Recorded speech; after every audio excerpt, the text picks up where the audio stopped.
저희가 긴 호흡을 가지고 지금 창세기를 계속 묵상하고 있는데 이제 거의 끝 지점에 왔습니다. 다음 주면은 창세기 묵상이 끝날 것 같습니다. 여러분은 창세기에서 여러 인물들을 주목하겠지만 어떤 분은 요셉을 통쾌하고 역전되고 그래서 참 너무 좋은 인물로, 마음에 드는 인물로 그리지만 저는 야곱이 눈에 더 많이 가요. 야곱이 저희와 많이 닮았어요.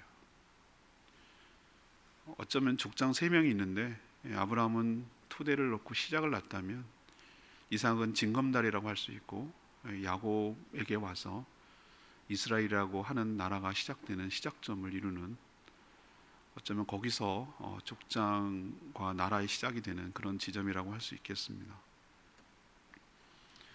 우리가 관심 갖는 것과 하나님이 관심 갖는 것이 전혀 다름을 야곱의 인생을 통해서 봐요. 우리는 어떻게 하면 더 잘 먹고 잘 살까? 어떻게 하면 남보다 더 많은 것을 소유할까? 또 내지는 내가 다른 사람보다 더 우월하고 우위에 있고 그래서 칭찬과 존경을 받을까? 이런 데 관심이 있지만 하나님의 관심은 그거는 다 부차적인 도구에 불과하고 한 사람을 성숙시키는데 하나님의 관점에서 자신의 인생을 조망하고 관망하고 하는 데서 온전히 순종할 수 있는, 어떻게 보면은 기운 다 빠져서 노골노골해지는, 그래서 하나님께 온전히 맡겨지는 그런 삶이 되도록 다루시는데 목적이 있겠다라는 생각이 야곱의 인생을 보면서 드는 거예요.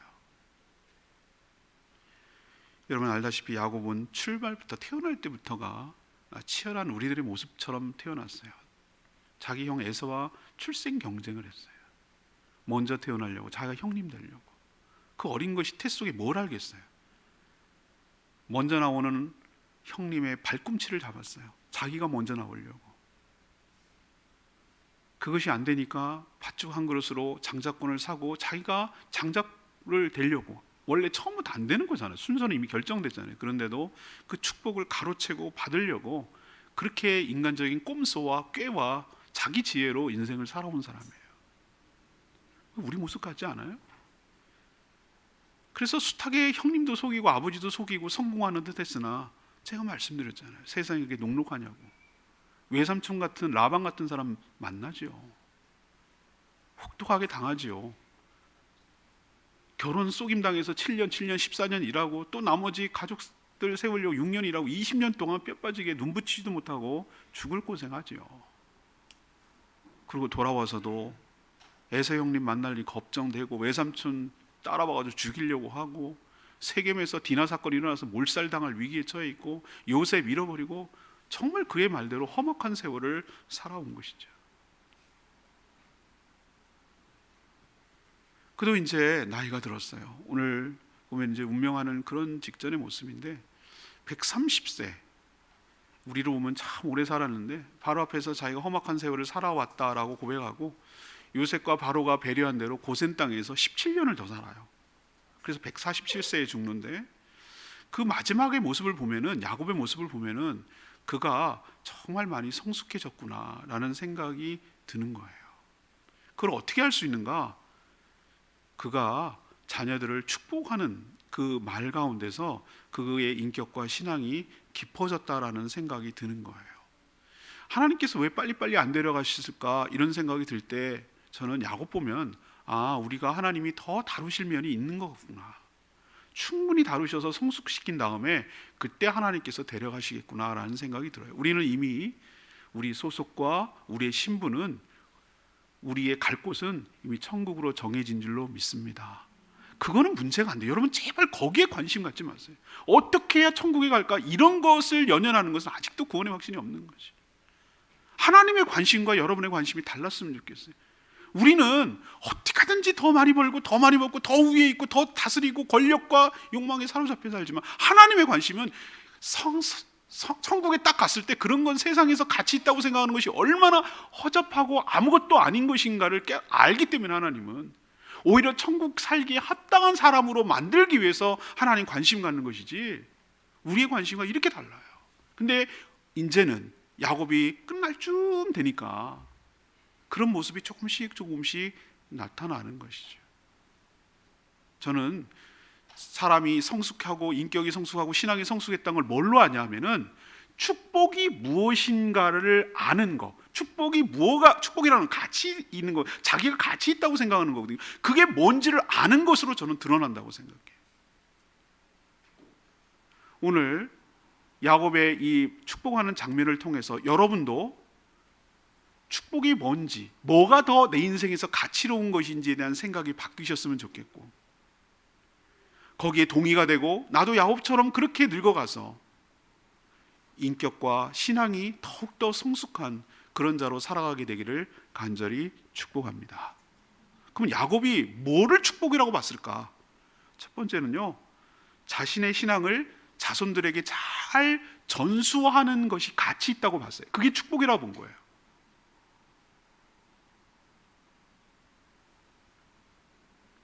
착각하지 마세요.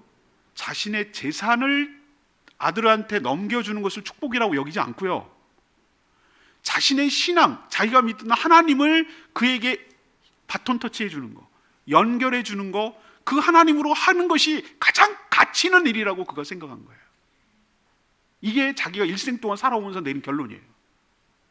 여러분도 야곱의 가치에 동의가 되기를 바라고, 여러분의 믿었던 그 하나님이 다음 세대, 자녀들에게도 고스란히 전수되는 것에 관심을 갖고 힘쓰는 저와 여러분 되기를 소망합니다. 이게 가치 있는 거예요. 늙고 병들자 요셉이 자기 아들들 데리고 병문안을 왔어요. 아버지가 위독하다니까. 그때 할 얘기가 얼마나 많이 있었겠어요? 요셉에게. 내가 너 때문에 마음고생 많았다. 채색옷에 피 묻힌 거 보고 내가 너 죽은 줄 알았지 않니? 내가 그때 마음 생각하면 정말 무너졌다, 뭐 이런 얘기도 할 수 있고, 내가 말이지, 네 외할아버지 알지? 얼마나 속이고 잘했는데 내가 했잖아. 신풍나무 갔다가 해갖고 얼룩무늬 약 만들고 점박이 만들고 그래가지고 네가 재산 불린 거다. 노하우를 가르쳐 줄 수도 있어요. 그런 얘기 안 해요. 그런 얘기 안 하고 오늘 읽진 않았습니다만 48장 3절에 보세요. 3절에 요셉에게 개인적으로, 이건 유언 같은 것이 개인적으로 만나는 거예요. 아들이 찾아와서 위독하고 이제 자기가 얼마 남지 않았다는 걸 알 때 해주는 진실이에요. 사람의 마지막이 될 때 진실성이 나오거든요. 이제 다시는 할 얘기가 없다라고 생각할 때 그 진정성이 나오는 거거든요. 다음이 뭐가 있고 또 기회가 있을 때 또 얘기하겠지만, 이제 내가 얘한테 해줄 수 있는 말이 이제 기회가 없다라고 생각할 때는 자기의 진심이 나오잖아요. 3절에 그 얘기를 해요. 다른 얘기도 하는 게 아니라 요셉에게 이르되, 이전에 자기가 얘기하는 거예요. 가나안 땅 루스가 뭐냐? 베델이에요. 베델의 원래 이름이 뭡니까? 루스로 했는데 루스가 베델이 된 거예요. 그 얘기를 하고 있는 거예요. 그때가 언제입니까? 아버지 속이고 형님 속이고 죽일까 봐 겁나가지고 어머니 리브가 빨리 가 도망가 이러다가 우리 둘 다 죽는다, 두 아들 다 죽는다 그래가지고 도망갈 때 돌베개 베고 하나님 만날 날, 그게 루스 베델이에요. 그 얘기를 꺼내요. 그 얘기, 그게 언제적 얘기인데, 그 젊었을 때 얘기인데, 그때 뭐라고 했냐면은 전능하신 하나님께서 나에게 나타나셨다. 그리고 나에게 복을 주셨다. 그 복의 내용이 4절에 있는 말씀이라는 거예요. 4절에 나한테 이르시기를 너는 생육하고 번성하고 내게서 많은 백성이 나고 이 땅을 너한테 줄 것이고 영원한 소유가 될 것이다. 지금 아무것도 없는데 배고 자고 있는 이 땅이 될 것이고, 난 결혼도 안 하고 아무것도 없는데 하늘의 별처럼 엄청난 많은 사람이 너의 자손이 날 것이다 라고 얘기를 해주는 거예요. 이게 왜 중요한가? 이 얘기는 처음 얘기가 아니에요. 아브라함 때 얘기한 거고요, 자기 아버지 이삭 때 얘기했는데, 듣기만 했던 하나님의 언약이 하나님이 직접 나타나셔서 아브라함 그 개인에게 지금 얘기해 주고 있는 거예요.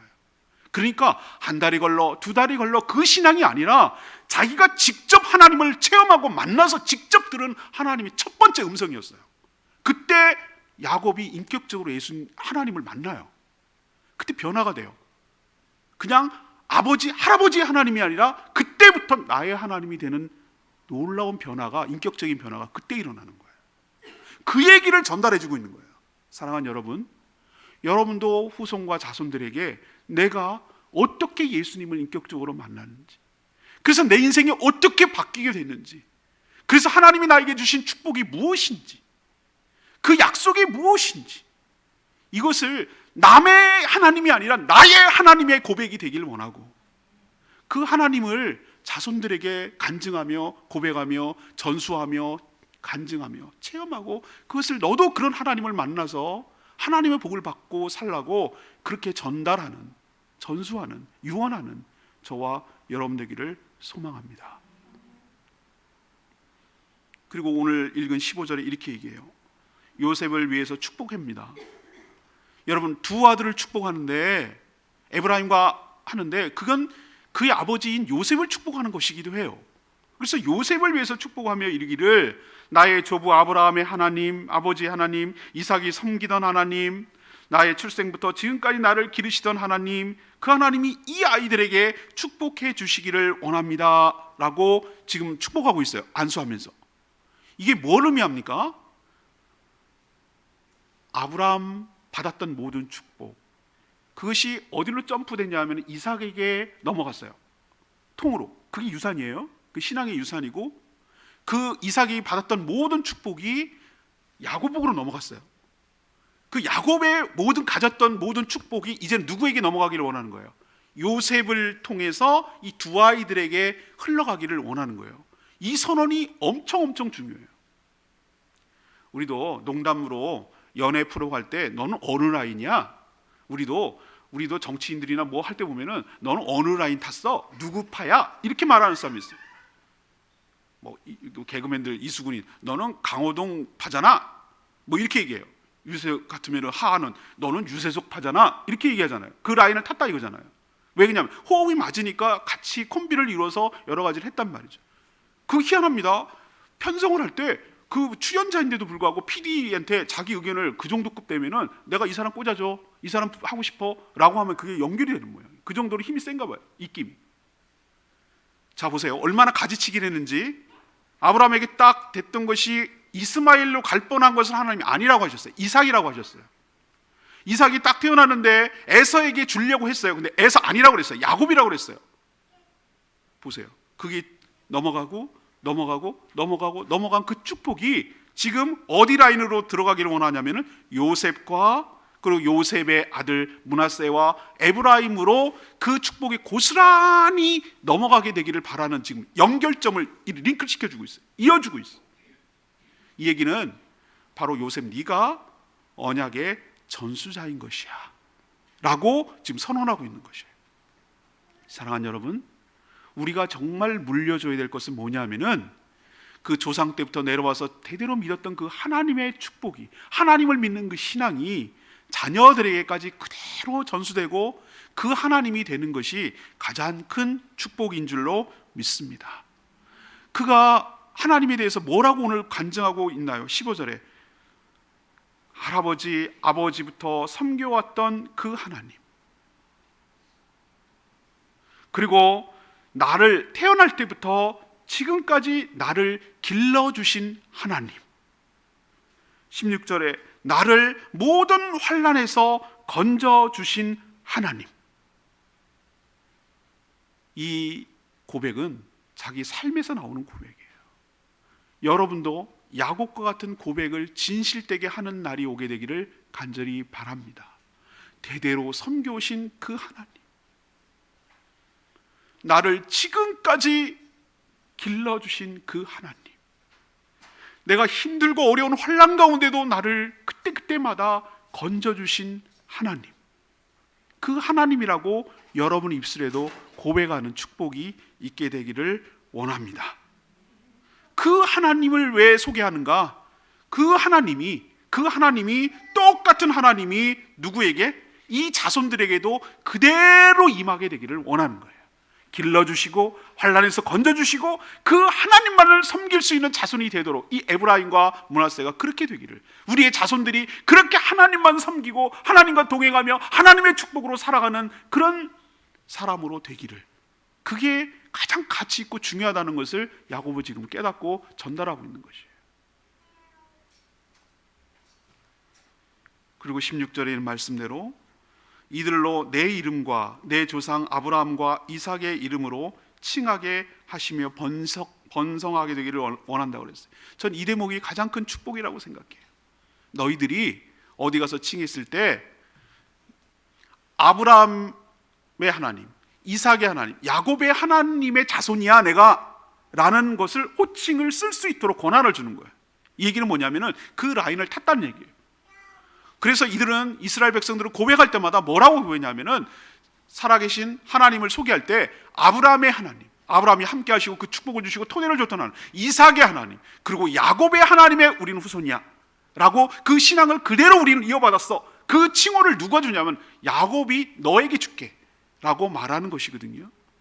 사랑하는 여러분, 다른 호칭보다 거룩한 성도이며 하나님의 자녀이며 하나님의 백성이라는 것에 자기의 정체성을 가지고 그런 칭호를 받고 그런 명칭을 받고 그렇게 불려지는 것을 가장 명예롭고 영광스럽게 생각하는 저와 여러분 되기를 원합니다. 그런 하나님이 한 명이 아니라 여러 명 되기를, 번성하기를, 번식하기를 그렇게 축복하고 있는 것이죠. 전 야곱이 성숙했다는 증거는 여기 있다고 생각해요. 다른 것을 물려주는 것이 아니고 신앙을 자손들에게 물려주고 그 하나님을 소개하고 그 입술로 자신이 살아온 것을 간증할 수 있는 사람. 마지막 때 되니 거짓말을 할 수 없고 진실되게 이렇게 말하는 이 고백을 할 수 있는 사람. 이것이 저는 하나님의 다루심을 받은 성숙한 사람인 줄로 압니다. 뭐가 가치 있는 것인지를 알았기 때문이죠. 여러분도 야곱의 고백처럼 자손들에게 이렇게 고백하고 떠날 수 있는 축복이 여러분 가운데도 있게 되기를 원합니다. 여러분이 마지막 임종 때가 됐어요. 자손들에게 이제 보는 게 마지막이에요. 무슨 얘기 해주고 싶으세요? 여러분 안 갈 것 같으세요? 천년만년 살 것 같으세요? 순서 없어요. 여러분이 침상에 누워서 자녀들이 찾아왔어요. 이제 이게 마지막일 수 있어요. 내가 이제 기력이 없어서 의식이 없을 수도 있어요. 내가 의식이 있는 마지막 순간인데 자녀들에게 뭐라고 여러분 얘기하시겠어요? 세상 별거 없다. 잘 속여야 된다. 남 등쳐야 되고 치고 빠져야 돼. 뇌물로 줘서라도 해가지고 에서 형님 내가 살 큰 거 봤지? 내가 어떻게 얼룩무늬 양 얻었는지 너 봤지? 내가 이 비결 알려주는데 신풍나무야. 신풍나무. 느티나무거든 그게. 이런 얘기 하시겠어요? 외삼촌은 나쁜 사람이야. 14년 동안 날 속였어. 믿을 사람 하나도 없다. 이런 얘기 하시겠어요? 야, 네 고모 봤지? 디나 때문에 삼촌들 때문에 내가 아주 죽을 뻔했다. 자식 관리 잘해라. 편애하지 마라. 뭐 이런 얘기 하시겠어요? 그렇다면 아직도 멀은 것이고 성숙하지 못한 것이. 그게 다 부질없고 다 쓸데없는 걸 자기 체험적으로 안 거예요. 결국 남는 것은 무엇인가? 하나님과의 나와의 관계와 하나님이 나를 어떻게 하셨는지 그 하나님의 나를 향한 사랑과 그 신앙이 그 고스란히 나의 연약함과 나의 부족함에도 불구하고 끝까지 나를 붙들어 주시고 사랑하신 그 하나님이 이 아이도 붙들고 살기를 바라는 거, 이거 얘기하지 않겠어요? 나는 이제 떠나서 육신적으로 이 아이를 어떻게 돌보지 못하지만 신실하신 그 하나님, 할아버지 때부터 쭉 그렇게 다루셨던 그 하나님, 항상 할아버지, 아버지부터 다 다루셨던 그 하나님이, 동일한 하나님이 이 아이들에게도 함께 하셔서 나를 그렇게 기르시고 지켜주셨던 그 하나님이 이 아이들도 길러주시고 이 아이들도 보호해주시고 건져주시기를 바라는 거, 이거 전달하고 싶지 않겠어요? 여러분도 다른 거 말고 신앙을 자손들에게 물려주는 것을 가치 있게 여기는 것, 이게 바로 성숙한 증거인 줄로 믿습니다. 두 번째, 이 야곱이 성숙했다는 증거는요, 인간의 생각을 넘어서는 복을 빌고 있다는 점이에요. 여러분 아세요? 파격에 파격을 더했어요. 파격이 뭐냐? 요셉이 자기 아들 므낫세하고 에브라임 데리고 왔는데 야곱이 뭐라고 그러는지 아세요? 5절에 보면 이렇게 얘기해요. 야, 네가 애굽에 와서 낳은 아들 있지? 두 아들 에브라임과 므낫세는 이제 내 거야. 루벤과 시몬처럼 내 것이 될 거야. 루벤과 시몬이 뭐냐면 장남 차남이에요. 이 얘기는 뭐냐? 손자예요, 손자. 므낫세하고 에브라임은 요셉이 낳은 아들이기 때문에 자기 입장에서는 손자예요. 그런데 이 손자를 자신의 아들로 입양하겠다는 뜻이에요. 르우벤 장남, 시몬 차남이거든요. 그런 동급으로 손자를 아들급으로 끌어오겠다는 거예요. 입양하겠다는 거예요. 자녀, 아들이 없어서 그런가요? 이미 12아들이 있어요. 아들이 부족해서 그런 거 아니에요? 옛날 같으면 뭐 큰 집에 대가 끊겨가지고 작은 집에 아들이 글로 입양해가지고 대를 뭐 이런 건 들어봤었는데 아들이 없어서가 아니에요. 여러분, 왜 이 손자를 아들로 삼을까요? 그 왜 그럴까요? 그것은 요셉에게 야곱이 요셉 한 몫이 아니라 두 몫을 더블로 축복해 주기 위해서 의도적으로 그렇게 하는 거예요. 요셉이 축복을 받으면 12분의 1이에요. 그러나 요셉의 아들을 자신의 아들로 입양시키면은 이제는 그 두 몫이 각각 받는 것이기 때문에 요셉에게 두 몫, 더블이 축복, 두 배의 축복이 그에게 가는 것이에요. 야곱의 이 축복 때문에 이스라엘이 나중에 어떻게 되는 줄 아십니까? 여러분이 12지파 할 때 에브라임, 므낫세 지파가 12아들들 중에 지파의 하나로 들어가요. 여러분, 요셉 지파라고 들어보셨습니까? 요셉 지파는 없어요. 에브라임, 므낫세 지파가 있는 거예요. 여러분, 출애굽하고 가나안 정복 전쟁을 할 때 요셉 지파가 어디 차지했다는 얘기 하지 않아요. 에브라임, 므낫세 지파가 차지했다고 그래요. 두 몫을 받는 거예요. 두 몫을. 레위 지파가 오히려 제사장 지파가 돼가지고 흩어져 버리지, 이 두 지파는 두 몫을 받고 북이스라엘 나라를 이루는데, 남쪽에는 유다 나라가 지파가 중심 역할, 장자 역할을 한다면은 그 바로 딱 접경해가지고 그 위에 에브라임, 그 옆에 므낫세 반지파는 또 오른쪽에 이런 식으로 있어가지고 딱 대치하고 있는 중심 역할을 하는 지파로 성장합니다. 이 요셉의 축복 때문에 그것이 가능했던 것이에요. 하나님의 축복은 우리의 상상을 뛰어넘습니다. 두 배의 축복, 하나가 아니라, 우리는 그냥 하나만 주는 게 당연하고 상식적이잖아요. 근데 하나님이 생각하는 축복은 두 배의 축복, 두 몫을 주는 축복인 줄로 믿습니다. 그리고 또 하나 놀라운 파격이 있어요. 무엇인가? 요셉이, 므낫세가 장남이거든요. 에브라임이 차남이에요. 그때나 지금이나 왜 우리는 오른손을 더 우위에 놓습니다. 왜? 우리도 보면은 조폭들도 말이지, 오른팔이야 그러지 왼팔이야 이렇게 말하지 않잖아요. 오른손을 많이 쓴단 말이에요. 하나님의 우편에 앉아 계시자, 그것은 방향의 개념이 아니라 더 위에 있는 개념, 최고의 얘기할 때 그렇게 표현하는 거예요, 관용적으로. 그래서 므낫세인 장남을 아버지 야곱의 오른속 쪽에다 데려다 줬고, 차남인 에브라임을 왼편, 야곱의 왼편 쪽에다 이렇게 데려다 배치를 했어요. 그렇게 안수하라고, 축복하라고. 그런 거 웬걸 야곱이 그때 눈도 안 보이던 때예요. 너무나 나이 많고 늙어서 이제 눈도 잘 안 보이던 때인데 손을 엇갈립니다. 차남 쪽에 오른손을 가고 장남 쪽에 오히려 므낫세 쪽에 왼손이 가는 거예요. 그걸 보고 요셉이, 아버지, 이거 아닙니다. 오늘 17절에 보면 오른손이 그렇게 하니까 요셉이 기뻐하지 않다고 그랬어요. 기뻐하지 않고 그걸 바꾸려고 그랬어요. 의도적으로 바꾸려고 했어요. 바꾸려고. 그랬더니 오늘 그 19절에 보면은 야곱이 이런 얘기를 합니다. 아버지가 허락하지 않았다고 그랬어요. 야곱이 그걸 바꾸는 걸 허락하지 않았다고 그냥 하는 거예요. 하는 말이 몰라서 그런 줄 알았어요. 왜 이런 이상한 행동을 하지? 그랬는데 19절에 야곱이 요셉한테 하는 말이에요. 나도 안다. 나도 안다. 내 아들아, 나도 안다. 전 이 말에 창세기를 수백 번을 읽었을 거예요. 몇 번 읽었는지 기억도 안 나요. 이 대목을 이번에 눈이 들어왔어요. 아들아, 나도 안다. 나도 안다. 이게 무슨 말일까? 내가 이렇게 엇갈리고 차남 장남 바꿔서 축복하는 거 내가 몰라서 그런 게 아니라 나도 알아. 나도 안다.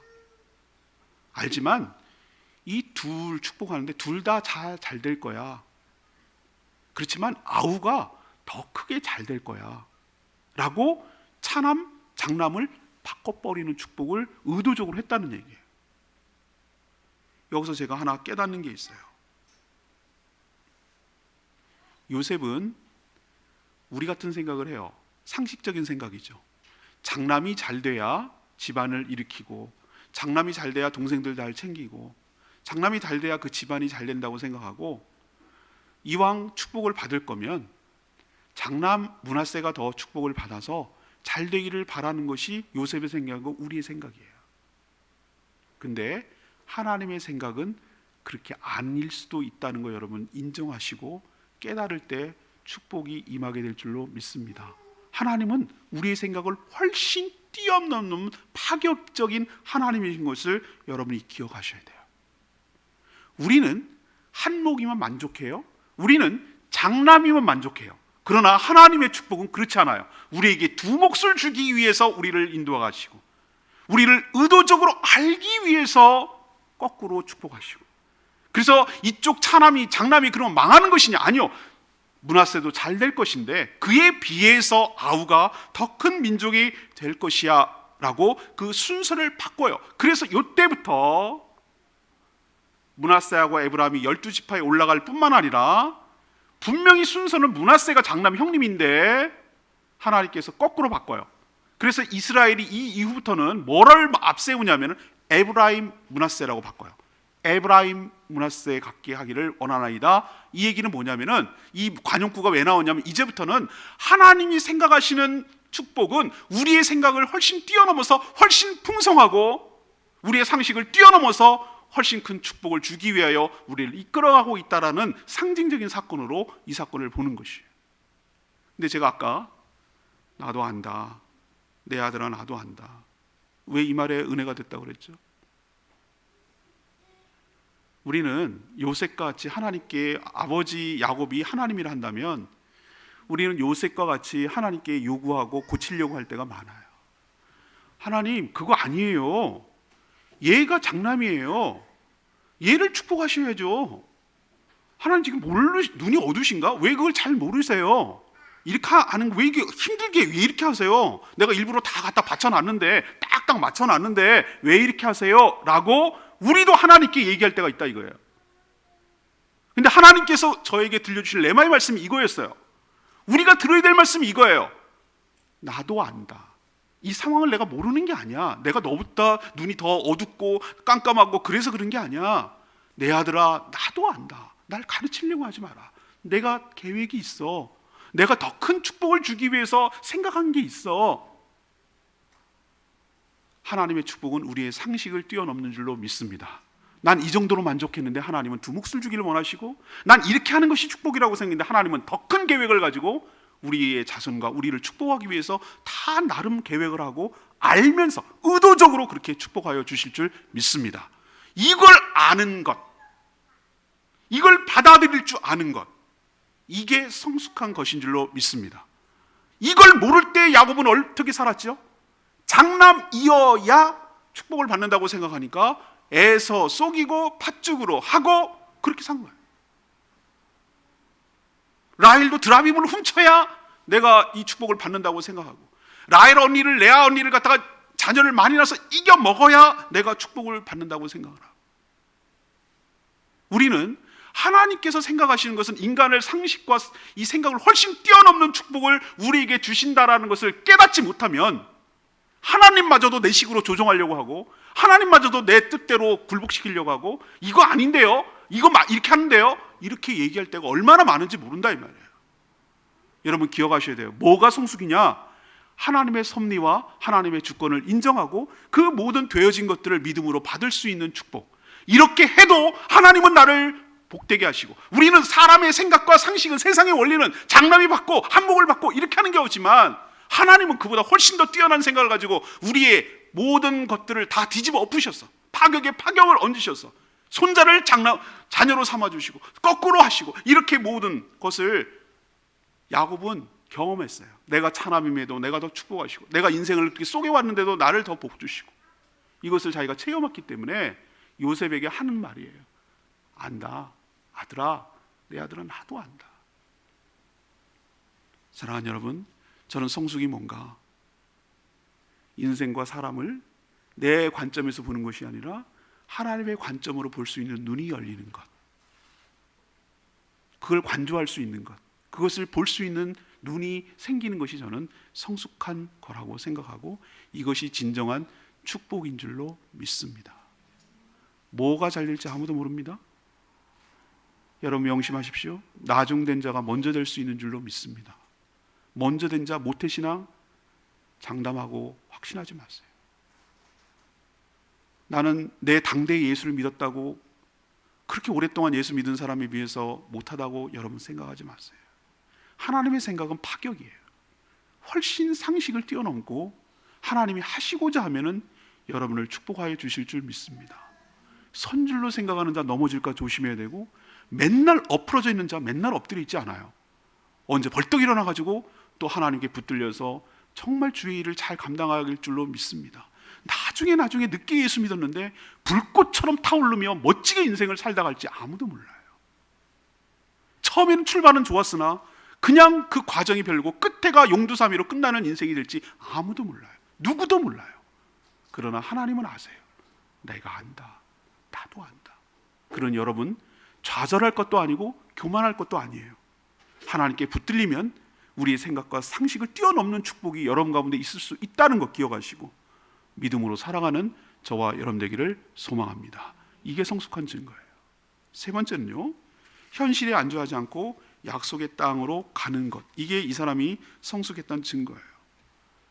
47장 27절에 보면 요셉과 바로의 조치와 배려 때문에 이집트에서도 가장 좋은 고센 땅, 나일 삼각주, 목축하기도 농사짓기도 아주 좋은 땅에 거주하면서 거기서 생업까지 얻었어요. 양 치는 거, 목축하는 거. 그래서 자손들이 생육하고 번성하게 됐습니다. 130세에 야곱이 왔는데 147세에 죽으니까 17년, 어떻게 보면 짧고 어떻게 보면 길다고 할 수 있는 그 세월을 고센 땅에 보내요. 사람의 속성상 나이가 들어가면 들어갈수록 어떻게 하냐면 안주하려는 속성이 있어요. 뭔가 새롭게 바뀌는 게 어려워요. 또 적응해야 되기 때문이고 내가 익숙해지기 때문이에요. 그래서 자기가 살던 고향 땅을 늙음하게 옮기는 게 굉장히 힘들어하고 불편해요. 내가 알던 사람들, 내가 가던 익숙한 거, 정서적으로 굉장히 안정되기 때문에 뭐 물건 하나 바꾸는 것도 좀 주저주저 하게 되고, 거기에 이제 싫든 좋든 불편하든 안 하든 간에 거기에 이제 길들여지고 거기에 익숙해진 거예요. 사람이 가면 갈수록 뭐냐면 변화의 두려움이 있어요. 그냥 안주하고 이대로 그냥 조용히 해서 마무리하려는 그런 속성이 있어요. 그리고 이미 요셉은 출세해가지고 자기 아들이 이 나라 2인자란 말이에요. 2인자. 얼마나 나라를 구하고 세상을 구해서 그 이름이 명성이 이를 데 없이 정말 그랬을 거란 말이죠. 근데 오늘 47장 30절에 보면 요셉을 불러서 따로 긴히 유언처럼 하는 얘기가 있어요. 47장 30절에 이렇게 얘기해요. 내가 조상들과 함께 눕거든, 한마디로 죽거든, 너는 나를 애굽에서 메어다가 조상의 묘지에 좀 장사해라. 여기다가 장사하지 말래요. 여기서 장사하면요 훨씬 더 화려하게 훨씬 더 잘할 수 있어요. 요셉이 총리니까. 근데 여기다 하지 말래요. 여기다 하지 말고 조상이 어디면 가나안 헤브론에 있는 막벨라굴, 거기다가 하라는 거예요. 거기다가 나를 꼭 해라. 요셉이 아버지 그렇게 하겠습니다 라고 했는데 뭐라고 하는지 아세요? 30절에 맹세해라. 그렇게 하겠다고 너 맹세해라. 손 여기다가 허벅지 밑에 넣고 맹세해라. 이거는 진짜로 그렇게 하라는 것을, 진실로 하겠다라는 것을 맹세라는 거예요. 그 정도까지 확답을 얻어요. 그리고 또 한 번 아들들에게 유언하면서 49장에 넘어가면 아들들을 다 불러먹고 이렇게 얘기할 때 또 그런 얘기를 해요. 어디로 이제 구체적으로 얘기를 해요. 그게 바로 29절, 49장 29절에 30절 나오는데, 아브라함, 할머니 사라, 아버지 이삭, 어머니 리브가, 자기 아내 레아 있던 거기 마므레 앞 막벨라 굴, 햇사람 에브론에게서 산 거기다 나를 묻으라고 아예 딱 하고 맹세까지 시켜요. 왜 이렇게까지 2중, 3중, 4중으로 여러 번 확답을 하고 또 묻고 확신하고 맹세까지 시킬까? 비록 여기서 번성하고, 아까 말씀드렸잖아요. 고센 땅에서 생업을 얻어서 날로 번창하고 번성하고 자손들도 많아지고 영광스럽고 훌륭한 가문이에요. 요셉 하면 다 이제 이집트 사람들이 알고 무시 못할 가문이 되고 세력도 커지고 이제 생업도 번창하고, 그래서 세력이 강해졌어요. 여기서 그냥 뭐 살지 뭐 여긴가 보지 뭐 이렇게 생각할 수도 있는 그때 그는 한 번도 잊어버리지 않았어요. 뭘? 하나님의 약속, 하나님의 언약을 잊어버리지 않았어요.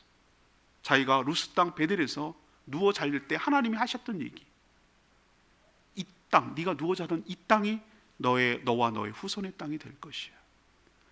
하늘의 별처럼 너의 자손들이 많아질 것이야. 이걸 한 번도 잊지 않았어요. 그래서 자기가 죽으면 여기다 묻지 말고 뭐 떠나서 정들면 고향이지 뭐 이렇게 생각하지 않고 자기가 가야 될 본향, 약속의 땅이 있음을 깨닫고 또 동시에 자기의 후손들이 그 약속의 땅을 기억하고 거길로 가게 되기를 바라도록 하기 위해서 조상들이 거기서 일제히 다 그쪽에 묻혀 있다는 것을 기억하고 그 자손들이 먼 훗날 출애굽할 것인데 출애굽할 거라고 확신했는데 그 출애굽하게 됐을 때 거기로 다시 다 갈 수 있는 소망을 갖게 하려고 야곱이 일부러 이렇게까지 맹세를 시켜가면서 대비하는 포석을 지금 하고 있는 것이죠. 우리는 어떻습니까? 사람이 힘들고 어려울 때는 그저 좀 밥 먹고만 살았으면 좋겠다, 좀 성공하고 집도 생기고 뭐 안정적이면 그래 여기가 좋다, 여기가 그냥 고센 땅처럼 기름지고 여기가 좋다고 안주하려는 속성이 있는데 야곱은 그 땅을 약속의 땅이라고 여기지 않고 자신이 가야 될 본향, 하나님이 예비하신 천국이 있음을 가나안이 만약에 그렇다 친다면 그렇게 야곱은 약속의 땅, 조상들이 묻힌 땅, 거길로 조상들이 가 있는 곳, 거길로 가려고 노력한 것처럼 우리도 이 땅에 비록 살고 이제는 먹고 살만하고 안정될 수 있지만 여기가 천국이라고 생각하지 않고 여기가 내가 영원토록 살 곳이 아니라고 생각을 하고 우리 먼저 믿었던 믿음의 선조들이 가 있는 그곳, 본향, 본래의 고향, 그 천국을 기억하고 준비하고 대비하고 사모하며 살아가는 것이 성숙한 신앙인고 인격인 줄로 믿습니다. 그 사람의 믿음이 어디 있는지를 보면 뭘 할 수 있느냐, 뭘로 할 수 있는가. 천년만년 살 것처럼 여기서 자신의 왕국을 건설하며 여기다가 또아리를 틀고 여기서 모든 것들의 행복을 다 누리려고 하는 사람들은 아직 멀었습니다.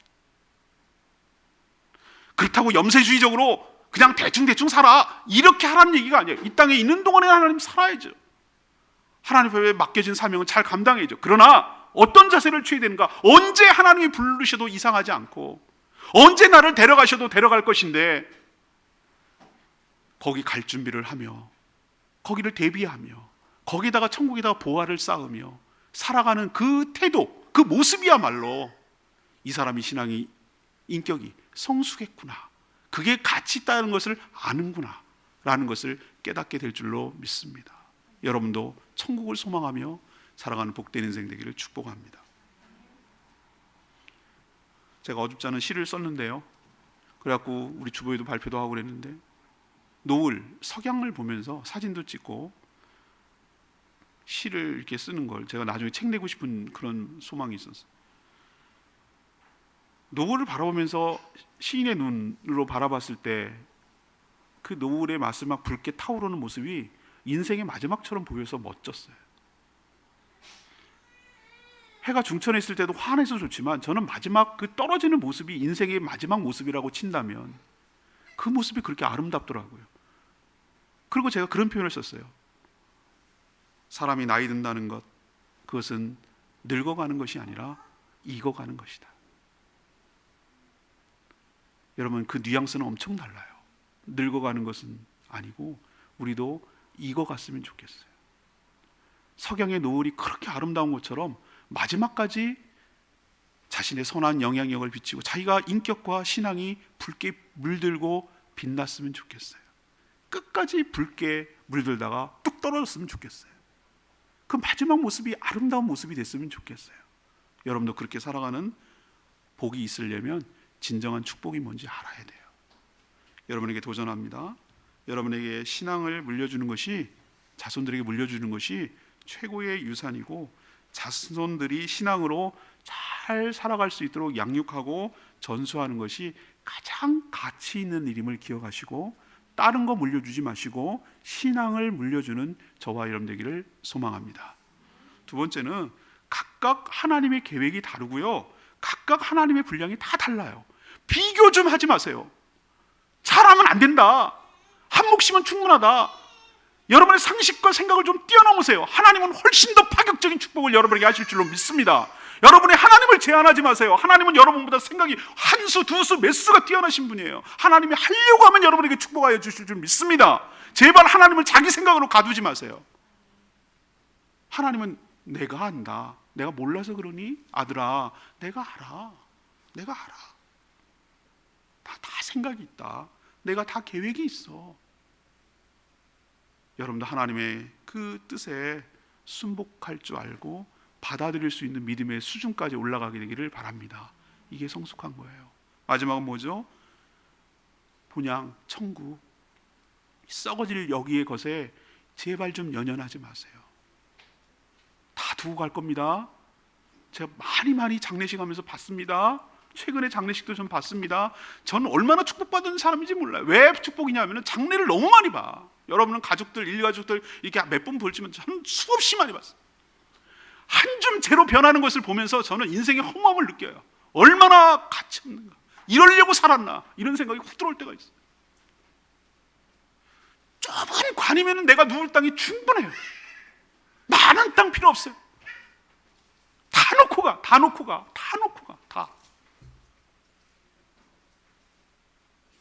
내가 뭐 때문에 그렇게 아둥바둥거리고 악착같이 모으려고 하고 살았나 이런 생각이 들면은 참 내가 헛되게 살았구나.